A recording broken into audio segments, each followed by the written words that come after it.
Good morning everybody and welcome to this week's Headmasters blog. It's Friday the 23rd of June. I'm sure that you will have received with interest the letter from Richard Evans, Chair of Governors, earlier in the week to confirm the appointment of Matthew Bryan, current head teacher at Longacre School in Shamley Green, to be my successor in either January or April 2024. And I must say that this is good news. Matthew and I have known each other for a long time. He is currently in District 12 of the Headmasters and Headmistresses Association for the Independent Association of Prep Schools, and we've known each other there for a number of years. He's been over already in his capacity as head of Longacre to visit Kingswood House, and of course had the opportunity to do so much more regularly during the appointment process. I feel as though he's going to be a great fit. He inherits, of course, a strong team, a delightful set of children, supportive parents, and a school that is absolutely on an upward trajectory. I have no doubt that he will hit the proverbial ground running, and of course I wish him well and will be in the wings working with the board in my strategic capacity to offer any guidance or support if he needs it at all. In other good news, I'm really delighted for Ella Bray, who is obviously on maternity leave, that she gave birth to a healthy baby son, whose name is Nathaniel, on the 17th of June. And I'm pleased to report that both mother and son are faring well. In staffing news, I'm really pleased that we have now rounded up a full complement of what promises to be a very talented staff team in September. So we have just completed the appointment of Jacqueline Rodenko, who will join us in January as the head of MFL, and Stella Taylor is very kindly stepping in for the autumn term as an interim appointment. And in music, we have appointed Luke Allen, who will join us from Manor House in September to be our new director of music, which is great news all round. And as I say, a really strong team to make sure that the school can continue to forge ahead in the new academic year. In the meantime, the Year 8 boys and girls have been enjoying the delights of deepest, darkest Wales together with Mr. Lordy and his team of staff. The photos looked unbelievable. They've had some magical weather, and of course, whilst those capture the moments of elation, I have no doubt that being away from home and taking yourself out of your comfort zone will present one or two individual, if not collective, challenges for the pupils.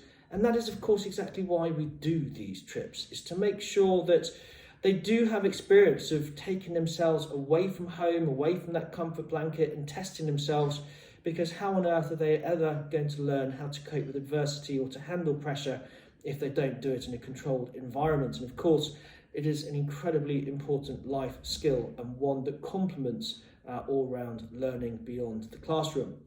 On a related note, I know that the lower prep boys and girls are really excited about their sleepover tonight, so good luck to you. Year 5, Year 6 and Year 7 are all off on their trips next week, so I hope that that all goes well as well. We have sports day for seniors a week today, so again, a long-term forecast looks good for that. And of course, tomorrow night we have the Kingswood House summer party, and a big thank you to Jean Towers and Tasmin Shafiq in particular, and the KHA team who have worked hard to put that on at Epsom Races. I look forward to seeing a lot of you there.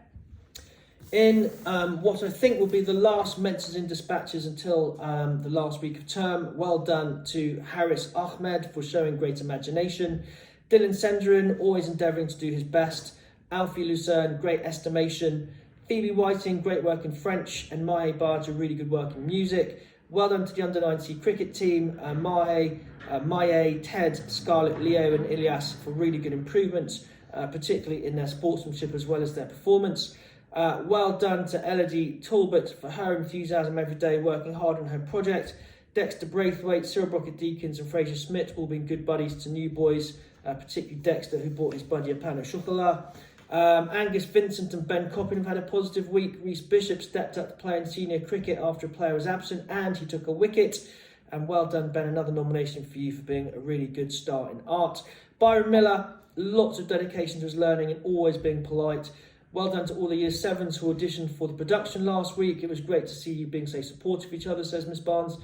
In maths, Rufus Jesmond and Oscar Emmett are in the middle of creating a very exciting probability game. And Eddie Bishop has done a great presentation on Switzerland, Zach Ellie on Senegal. Well done to Alex Hayworth getting stuck into the activities during the trip this week, particularly nominated by Mr. Cowie. Zach Garcia, a great start to his first residential trip being away from home. And Dylan Newman being very enthusiastic, crossing the border, waving his Welsh scarf on the coach. Well, I'm not sure how well that would have gone down, but it's not rugby season just yet, fortunately. Avanish Ganjal has been showing off a lot more of his personality to good effect. Yusuf Masood, great further maths results. Archie Nichols has really improved the quality of history work, says Mrs. Hornstetter, and Jasper Wong and Sam Carroll have both impressed Mr. Barrett with maths.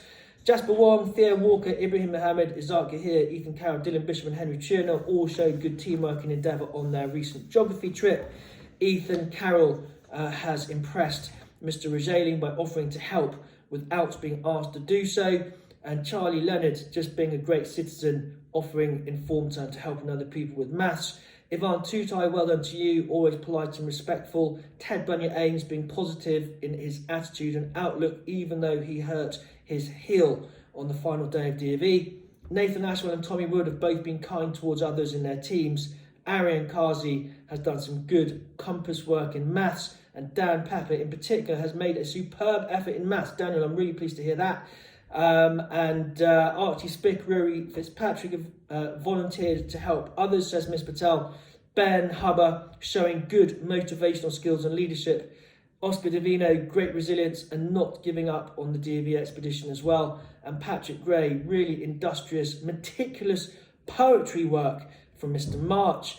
Well done to all who accomplished their Silver Duke of Edinburgh assessed expedition. They should be proud of their accomplishment. I agree wholeheartedly. And well done, says Mr. Sitday, to all of the Year 10s who were recently interviewed for positions of responsibility for next year.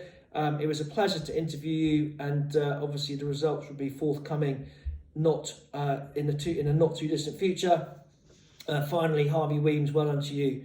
A nomination for being consistently a delight to work with, coming in every day for private TUE and revision sessions with Mrs. Kearney in the study centre. He is the only Year 11 boy to have done so consistently every single day.